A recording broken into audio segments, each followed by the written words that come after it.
పుట్టగొడుగుల్లా రాజకీయ పార్టీలు పుట్టుకొస్తుంటాయి. కొన్నాళ్లకు కాలగర్భంలో కలిసిపోతాయి. కానీ ఎన్ని అడ్డంకులు ఎదురైనా తట్టుకుని నిలబడగలిగే పార్టీలు కొన్నే ఉంటాయి. అలాంటి దమ్మున్న రాజకీయ పార్టీలో ఒకటి బీఆర్ఎస్. ఎన్నో ఒడిదుడుకులు ఎదుర్కొని 25 ఏళ్ల ప్రయాణం చేయడం అంటే మాటలు కాదు. కేసీఆర్ అనే ఒకే ఒక్కడు అన్నీ తానై పార్టీని ముందుకు నడిపించారు.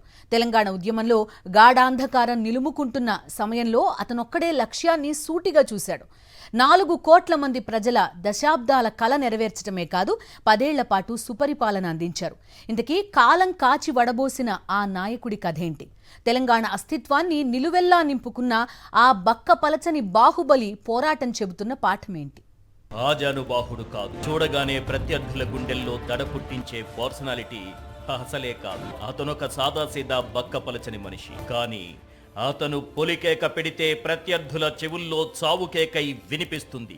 తెలంగాణ చెప్ప మూల మూల పల్లె పల్లె తిరిగి 4 మూలల పుల్లగీసి అంటిపెట్టే ఉంచినాం. కేసీఆర్. ఇది కేవలం 3 అక్షరాల పేరే కావచ్చు, కానీ అది జై తెలంగాణ నినాదంలో అణువణువునా నిండిన ఊపిరి. 4 కోట్ల మంది ప్రజల భావోద్వేగం.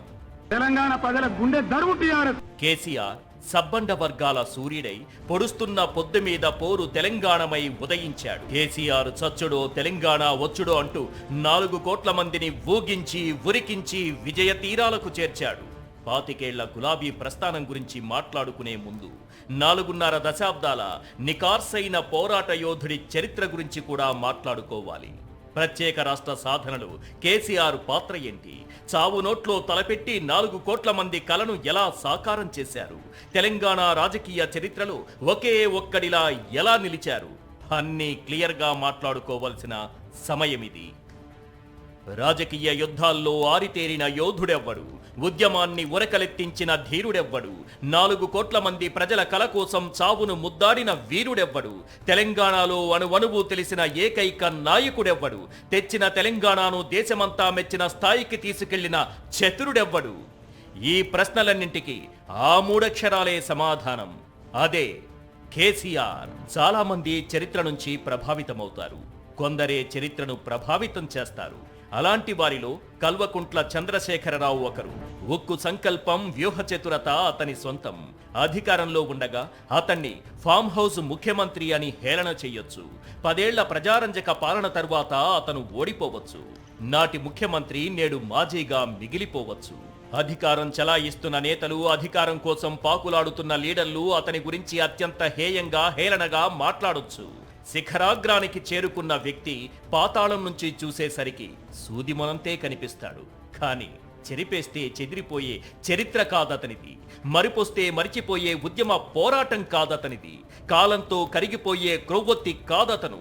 రాష్ట్ర సాధనలో అపూర్వ ప్రయాణం, ఆటుపోట్లకు కుంగని ధీరత్వం, రాజకీయ చతురత, ఎత్తుగడలలో తిరుగులేని ప్రస్థానం అతని సొంతం. ఇంతకీ కేసీఆర్ రాజకీయ జీవితంలో ఎత్తుపల్లాలేంటి? తెలంగాణ మలిదశ ఉద్యమాన్ని ఎలా ఉరకలెత్తించారు?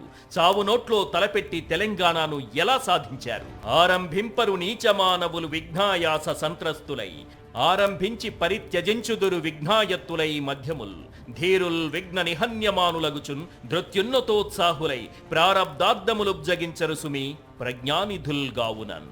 కేసీఆర్కు అత్యంత ఇష్టమైన పద్యం. ఆ పద్యంలోని భావానికి కేసీఆర్ ఒక రూపం. ఎంచుకున్న మార్గంలో ఆటంకాలు ఎదురవుతాయేమోనన్న భయంతో అధములు అసలు పనినే మొదలుపెట్టరు. ఇక మధ్యములు పనిని మొదలుపెట్టినా మధ్యలో ఏవన్నా అడ్డంకులు ఎదురైనప్పుడు వెంటనే పనిని వదిలిపెట్టేస్తారు.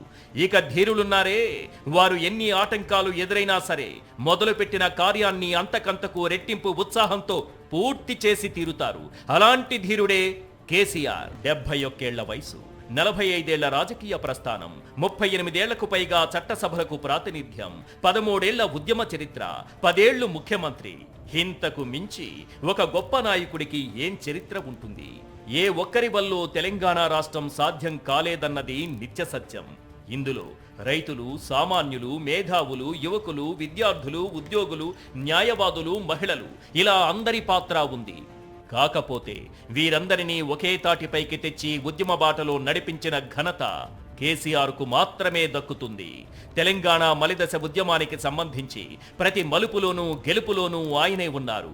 తెలంగాణ అస్తిత్వాన్ని అణువణువున నింపుకున్నారు. బీఆర్ఎస్ 25 ఏళ్లు పూర్తి చేసుకున్న సందర్భంలో ఆ గులాబీ జెండాకు కర్త కర్మ క్రియగా నిలిచిన కేసీఆర్ ప్రస్థానాన్ని రాష్ట్రమంతా మననం చేసుకుంటోంది. ప్రతి క్షణం ఒక శీల పరీక్ష, అనుక్షణం ఒక అగ్ని పరీక్ష. తానేంటో నిరూపించుకోవలసిన అవసరం తనకు లేదు. కానీ కేసీఆర్ నిరూపించుకున్నాడు. ఈ దేశానికి తెలంగాణ ఆకాంక్షను చాటి చెప్పడంలో ఎన్నెన్నో పరీక్షలు ఎదుర్కొన్నాడు. అతనికి ఎదురీతలు కొత్త కాదు. సంకల్పమే అతని అస్త్రం, సాహసమే ఆయన శస్త్రం. పోరాట లక్షణం, ఆచరణ విలక్షణం, ఆలోచన సమగ్రం, నిర్ణయం సంచలనం, సామర్థ్యం అచంచలం. ఇలా ఎన్నో పార్శ్వాలను తనలో నింపుకున్న విశిష్ట నాయకుడు కేసీఆర్. ఆయన రాజకీయ జీవితంలో గెలుపుల గురించి ప్రస్తావిస్తే 1985లో మొట్టమొదటిసారి సిద్దిపేట నుంచి అసెంబ్లీకి ఎన్నికయ్యారు. 1985, 89, 94, 99, 2001 ఎన్నికల్లో వరుస విజయాలు అందుకున్నారు. 2004లో కరీంనగర్ నుంచి ఎంపీగా తొలిసారి గెలుపు, 2006, 2008లో ఎంపీగా విజయం, 2009లో మహబూబ్ నగర్ నుంచి ఎంపీగా గెలుపు, యూపీఏ 1 ప్రభుత్వంలో కార్మిక శాఖ మంత్రిగా సేవలు, 2014, 18, 23 గజ్వేల్ నుంచి ఎమ్మెల్యేగా హ్యాట్రిక్ విజయం, 2014 నుంచి 23 వరకు తెలంగాణ రాష్ట్ర ముఖ్యమంత్రిగా సేవలు. ఇది ఆయన రాజకీయ ప్రస్థానం. ఇంత సింపుల్ గా చెప్పేస్తే ఆయన కేసీఆర్ ఎలా అవుతారు? కేసీఆర్ గురించి చెప్పాలంటే రాజకీయాల్లో ఆయన గెలుపోటముల గురించి మాత్రమే కాదు, తెలంగాణ మలిదశ ఉద్యమాన్ని ముందుండి నడిపించిన రోజుల గురించి మాట్లాడుకోవాలి. అన్నా, ఒక విషయం చెప్పనా? అన్నమే తిన్నాడో అటుకులే తిన్నాడో, ఉద్యమం మాత్రం వదలలేదు భయ్యా. కొసదాకా కొట్లాడిన సిపాయిగా తెలంగాణ ఉద్యమంలో చిరస్థాయిగా నిలిచిపోయాడు. 2001 ఏప్రిల్ 27న తెలంగాణ జాతిని విముక్తం చేయటానికి కేసీఆర్ ఉద్యమ పార్టీని స్థాపించి తొలి అడుగు వేశారు. 13 ఏళ్ల పోరాటంలో ఉద్యమ దీపం మారకుండా ఆయన వేసిన ఎత్తుగడలు, ఆ క్రమంలో జరిపిన పోరాటాలు ఉద్యమాలకు ఒక కొత్త సిలబస్. జలదృశ్యంలో గుప్పెడు మందితో పురుడు పోసుకున్న ఉద్యమం జనసాగర కెరటమై ఢిల్లీని ముంచెత్తడం ఒక అపూర్వ సంఘటన. పదవీ త్యాగంతో ఉద్యమానికి పురుడు పోశారు. 2004 ఎన్నికల్లో కాంగ్రెస్తో పొత్తు, నాటి కాంగ్రెస్ అధినేత్రి సోనియాతో కరీంనగర్లో ప్రత్యేక తెలంగాణ ఇస్తామని ప్రకటన చేయించడం, రాష్ట్రపతి ప్రసంగంలో తెలంగాణ అంశాన్ని చేర్చడం ఒక మైలురాయి. దేశంలోని 35 పార్టీల అభిప్రాయాలను తెలంగాణకు అనుకూలంగా తీసుకురావడం మరో మైలురాయి. 2009 యుద్ధంలో అన్నీ కోల్పోయి ఇక అయిపోయిందన్న సమయంలో and the fight will continue అని ధైర్యంగా చెప్పగలిగిన దమ్మున్న లీడర్ కేసీఆర్. కేసీఆర్ చచ్చుడో తెలంగాణ వచ్చుడో తేలిపోవాలంటే 2009 నవంబర్ 29న ఆమరణ నిరాహార దీక్షకు దిగడం ఉద్యమ చరిత్రలో కీలక మలుపుగా మారింది. మలిదశ పోరులో అసలు సిసలు ఉద్యమానికి ఈ దీక్షా దివస్ పునాదిరాయిలా నిలిచింది. యావత్తు తెలంగాణ జాగృతమైంది. 4.5 కోట్ల తెలంగాణ ప్రజలను ఉద్యమంలో నడిపేందుకు ఊపిరిలూదింది. 11 రోజుల పాటు కేసీఆర్ ఆమరణ నిరాహార దీక్ష కొనసాగింది. డిసెంబర్ 9న తెలంగాణ రాష్ట్రం ఇస్తున్నట్లుగా ఢిల్లీ నుంచి ప్రకటన వచ్చింది. నిజానికి 14F రగడ తెలంగాణ ఉద్యమ దశను దిశను మార్చి ఉద్యమానికి నాంది పలికి ఒక ప్రభంజనం సృష్టించింది. ఫ్రీ జోన్ కాదురా హైదరాబాద్ మాదిరా పేరిట 14F కు వ్యతిరేకంగా నిర్వహించిన ఉద్యోగ గర్జన సభలోనే కేసీఆర్ ఆమరణ నిరాహార దీక్ష నిర్ణయాన్ని ప్రకటించారు. కేసీఆర్ ఆమరణ నిరాహార దీక్ష అనంతరం 5 ఏళ్లకు తెలంగాణ రాష్ట్ర సంకల్పం సిద్ధించింది.